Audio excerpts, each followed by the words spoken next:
माहीला थोडा थकवा जाणवत होता, त्यामुळे नाश्ता करून ती थोडा वेळ झोपायला तिच्या खोलीत गेली. असो ती गरोदर होती, त्यामुळे या दिवसात ती थोडी लवकर थकायची. ती नुकतीच आडवी झाली असताना अचानक तिची मोठी नणंद तानिया ओरडत तिच्या खोलीत शिरली आणि तिला खाली पडलेले पाहून तिला शिव्या घालू लागली. माही, तू पुन्हा झोपलीस? तू बेडवर पडून राहतेस. अगं, आम्ही तुला किती वेळा समजावून सांगितले आहे की तू अशा वेळी काम करत राहा, नाहीतर तुझी डिलिव्हरी मागच्या वेळेप्रमाणेच पुन्हा ऑपरेशनद्वारे होईल. ऑपरेशन करायला किती खर्च येतो तेही तुला माहीत आहे. तुझ्या ऑपरेशनमध्ये माझ्या भावाचे पैसे वाया जावेत अशी तुझी इच्छा आहे, म्हणूनच माझ्या आणि आईच्या बोलण्याकडे तू लक्ष देत नाहीस. नणंदेचे असे कटू शब्द ऐकून माहीचे डोळे भरून आले. ती मनात विचार करू लागली, ऑपरेशन केलेत तर रुपये खर्च. अहो, माणसाला पैशाचा खर्च अजून सहन करावा लागतो, पण ऑपरेशनमुळे होणारा त्रास मलाही सहन करावा लागला, बरोबर? आणि त्या वेदना सहन करूनही मला काय मिळाले? माझी नणंद, जी स्वतः लग्नाला 15 वर्ष होऊनही आई होऊ शकली नाही, ती मला सल्ला देत आहे की जास्त काम करून माझी नॉर्मल डिलिव्हरी होईल. याच नणंदेसाठी, ज्या मुलीला मी एवढ्या वेदना सहन करून जन्म दिला, तिला माझ्या छातीत धरून ठेवू शकले नाही आणि तिच्यावर प्रेमही करू शकत नाही, कारण असे करताच माझ्या सासू सासऱ्यांचे कडक डोळे माझ्याकडे रोखू लागतात. जणू काही मी माझ्याच मुलीला हात लावून गुन्हा केला आहे. ती शांतपणे उठली आणि तिच्या खोलीतून बाहेर आली आणि स्वयंपाकघरात जाऊन जेवणाची तयारी करू लागली. तिच्या डोळ्यातून अश्रू वाहत होते. 5 वर्षापूर्वी जेव्हा ती पहिल्यांदा आई होणार होती, तेव्हा तिला खूप आनंद झाला होता, पण त्याचवेळी तिची सासू आणि नणंदेने तिच्यावर पहिले मूल तिच्या नणंदेला देण्यासाठी दबाव आणण्यास सुरुवात केली, कारण लग्नाला इतकी वर्ष होऊनही ती आई होऊ शकली नाही आणि डॉक्टरांनी तिला कमतरता असल्याचे सांगितले होते. माई आता स्वतः पहिल्यांदाच आई बनत होती, त्यामुळे तिला तिचं पहिलं मूल कुणाला द्यायचं नव्हतं. पण माहीचा नवरा सुधीरही तिला समजावू लागला की आपण पुन्हा आई बाबा नक्कीच होऊ शकतो, पण यावेळी कृपया माझ्या बहिणीचे ऐक. आम्ही आमचे मूल त्यांना देऊ. बघूया बाळाच्या या पावलाने आई आणि बहीण तुझ्याशी किती चांगले वागू लागतील. माही ही विचारात हरवून गेली. लग्नानंतर तिची सासू नणंद तिच्याशी नीट वागत नव्हती. तिला वाटले की एवढा मोठा त्याग केल्यावर कदाचित ती सासू सासऱ्यांच्या नजरेत चांगली होईल, आणि असो, तिच्या नवऱ्याचीही तीच इच्छा होती आणि तिच्यावर पुन्हा दबाव टाकला जात होता, म्हणून तिने तसे करण्यास संमती दिली. ठरलेल्या वेळी तिने फुलासारख्या सुंदर मुलीला जन्म दिला.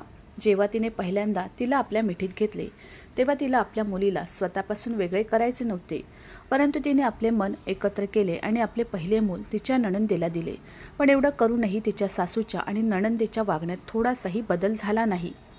उलट आता जेव्हा जेव्हा माही तिच्या मुलीला भेटते, तेव्हा तिला प्रेम आणि आपुलकी द्यायची होती. तेव्हा तिची नणंद तिला थांबवायची आणि म्हणायची की जर तू माझ्या मुलीवर खूप प्रेम आणि प्रेमाचा वर्षाव केलास तर कदाचित ती तुझ्यावर माझ्यापेक्षा जास्त प्रेम करू लागेल, म्हणून तू माझ्या मुलीपासून दूर राहा. काही वेळातच 2 वर्ष उलटून गेली आणि आता माही पुन्हा आई होणार होती. यावेळी ती खूप खुश होती, कारण आता तिचं मूल तिच्यासोबत राहणार होतं आणि ती त्याच्यावर पूर्ण अधिकाराने प्रेमाचा वर्षाव करू शकते. पतीने तिची खूप काळजी घेतली असली तरी सासू आणि नणंद तिच्याशी अजिबात चांगले वागले नाहीत. ऑपरेशनचा त्रास सहन करून आपल्या मुलीला तिच्या नणंदेच्या मांडीवर बसवावे लागल्याचे माहीला खूप वाईट वाटले. तरीही तिच्यासाठी कोणाचेही हृदय द्रवले नाही आणि आज ती पुन्हा आई होणार होती, त्यामुळे तिच्याशी कोणीही चांगली वागणूक देत नाही आणि तिची काळजीही घेत नाही. तरीही कसा तरी वेळ निघून गेला. ठरलेल्या वेळी माहीने एका सुंदर मुलाला जन्म दिला. माई आणि सुधीर खूप खुश होते, पण आता माहीची नणंद तानियाचा चेहरा पडला. ती विचार करू लागली, मला मुलगी झाली पण माहीला मुलगा झाला. तिच्या मनात वेगवेगळे विचार येऊ लागले. ती आईकडे गेली आणि म्हणाली, आई, माझ्या भावाला सांग की त्याचा मुलगा मला मिळवून दे आणि मी त्यांची मुलगी सुनेना त्यांच्याकडे परत करीन. असो, माहीचे तिच्या मुलीवर खूप प्रेम होते, त्यामुळे माहीने तिच्या मुलीवर प्रेम ठेवू नये. मला फक्त तिचा मुलगा हवा आहे. तिची आई म्हणाली, मी सुधीरशी बोलते, तो तुझा खूप आदर करतो, त्याला तुझ्या इच्छेचा आदर करावा लागेल. आईचे म्हणणे ऐकून तानियाने आईला मिठी मारली. जेव्हा माही आपल्या मुलाला घेऊन हॉस्पिटलमधून घरी आली, तेव्हा तिच्या सासूने खूप प्रेमाने माहीला बोलावून तिला जवळ बसवले आणि आपल्या मुलाला आपल्या मांडीवर घेऊन तिच्या मुलीच्या मांडीवर बसवले.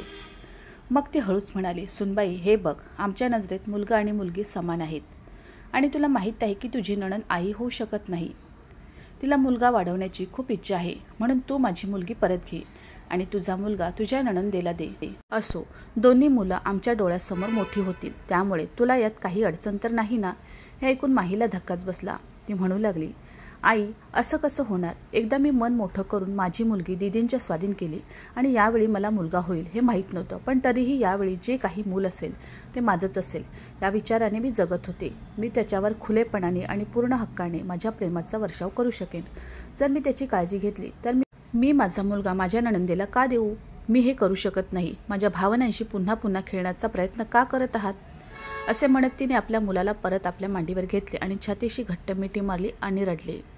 ती शांतपणे उठली, तिच्या खोलीत गेली. तिथून निघून जाताच सासूने मुलाला भडकावले आणि म्हणाल्या, सुधीर बघतोय सुनेची जीभ कात्रीसारखी कशी फिरत आहे. तू तुझ्या बहिणीसाठी इतकंही करू शकत नाहीस. बघ बेटा, घरच्या बायकांना फक्त घर चालवण्यासाठी खूप काही सहन करावं लागतं. म्हणून सुनेला तिची स्थिती दाखवून तुझ्या मुलाला तुझ्या बहिणीच्या मांडीवर बसव. आई आणि बहिणीची इच्छा जाणून सुधीर हळूच म्हणाला, आई, जेव्हा तू मला पहिल्यांदा मूल होण्यास सांगितले होते तेव्हा मी आनंदाने माझी मुलगी दीदीने दिली होती. माझ्यासाठी मुलगा आणि मुलगी असा काही फरक नाही. माझी मुलगी ही माझ्या हृदयाचा तुकडा आहे, जो मी माझ्या बहिणीच्या हवाली केला आहे. जर तुमच्या नजरेत मुलगा आणि मुलगी असा भेदभाव नसेल, मग माझी बहीण माझ्या मुलाला घेऊन एवढी नाराज का आहे? मुलगा असो किंवा मुलगी, आम्ही आधीच ठरवले होते की आम्ही आपले दुसरे अपत्य वाढवायचे. मग मी माझ्या पत्नीला अचानक कसे सोडू शकेन? शेवटी तिलाही मातृत्वाचा भार उचलण्याचा पूर्ण अधिकार आहे. माझी मुलगी आता थोडी शहाणी झाली आहे. तिला हे सर्व माहीत असणे योग्य होणार नाही. दीदींना ती आई म्हणते आणि ती माहीला तिची मामी म्हणते. आता तिच्यासाठी पुन्हा नात्याचे समीकरण बदलू नकोस. असे बोलून त्यानेही आपला निर्णय दिला आणि तिथून निघून गेला. निदान यावेळी तरी तिच्या पतीने तिला साथ दिली आणि तिच्यावर आपल्या मुलापासून दूर राहण्याचे कोणतेही दडपण येणार नाही असे माहीला वाटत होते. पण यामुळे तानियाला खूप राग आला. हळूहळू दिवस जाऊ लागले. आपल्या भावाचा आणि बहिणीचा कसा तरी बदला घ्यायचा असा तानिया विचार करत होती. काही वेळातच 3 वर्षे उलटून गेली. सुनेना आता 8 वर्षाची झाली होती. ती जेव्हा कधी आजीच्या घरी यायची तेव्हा तिचं मामा मामीशी छान जमायचं. ते पाहून तानियाला खूप राग आला. हळूहळू तिलाही असं वाटू लागलं होतं की सुनेना मोठी होत आहे. तिचे नंतर लग्न झाले तर किती खर्च येईल. त्यावेळी माहीने मला तिचा मुलगा दिला असता तर तो माझ्या म्हातारपणात मला आधार देण्यासाठी मोठा झाला असता. पण ही मुलगी घेऊन मला काय मिळाले? तिच्या मनात अधिकच चिडचिड होत होती आणि शेवटी एके दिवशी तिचा राग अनावर झाला. मामीने बनवलेली खीर खाऊन सुनेना माहीचे कौतुक करत होती आणि माही हसत होती. हे सर्व तानियाला दिसत नव्हते. त्या क्षणी तिने आपल्या मुलीला खोलीत ओढले आणि म्हणाली, तू तुझ्या मामीचे खूप कौतुक करते. तुझ्या लहानपणी तिने तुझ्याशी काय केले आहे हे तुला माहीत आहे का? सुनेना म्हणू लागली, नाही मम्मा, मामीने काय केले आहे? त्या निरागस मुलीच्या मनाचे काय होईल याची पर्वा न करता तानियाने हे केलं.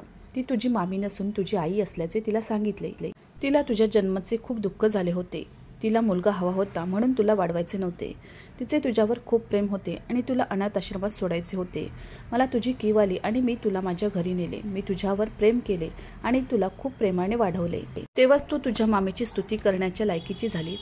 तू माझी मुलगी नाहीस, तरीही मी तुझ्यावर खूप प्रेम केले आहे आणि ती आहे जी तुझी आई असूनही तुला सोडून गेली आहे. हे सर्व ऐकून सुनैनाच्या डोळ्यातून अश्रू वाहू लागले. त्या चिमुरडीने रडत रडत तानियाला मिठी मारली आणि म्हणाली की तू माझी आई आहेस. मामी खूप घाणेरडी आहे, ती घाणेरडी आहे असे म्हणत ती जोरजोरात रडू लागली. तानिया विक्षिप्तपणे हसली आणि विचार करू लागली. माही तिच्या मुलीवर खूप प्रेम करते. माहीची मुलगी तिचा तिरस्कार करते हे आता तिला कळेल. ती खूप खुश झाली. पण या धक्क्यामुळे सुनैनाला संध्याकाळपर्यंत खूप ताप आला. घरातील सर्वजण काळजीत पडले. माईने ताबडतोब डॉक्टरांना बोलावले आणि सुनैना जवळ बसून तिच्या कपाळावर थंड पाणी घालू लागली. सुनैना नकळत बडबडायला लागली, मामी तू गलिच्छ आहेस. तू माझी घाणेरडी आई आहेस. मला ओझं का समजलंस? तिच्या डोळ्यातून अश्रू वाहत होते. हे सर्व ऐकून माही सुनैना काय बोलते म्हणून थक्क झाली. तिने आपल्या नणंदेकडे प्रश्नार्थक नजरेने पाहिले तेव्हा तानिया विक्षिप्तपणे हसली आणि म्हणाली की सत्य एक ना एक दिवस उघड होणारच होते, त्यामुळे आजच ते उघड झाले.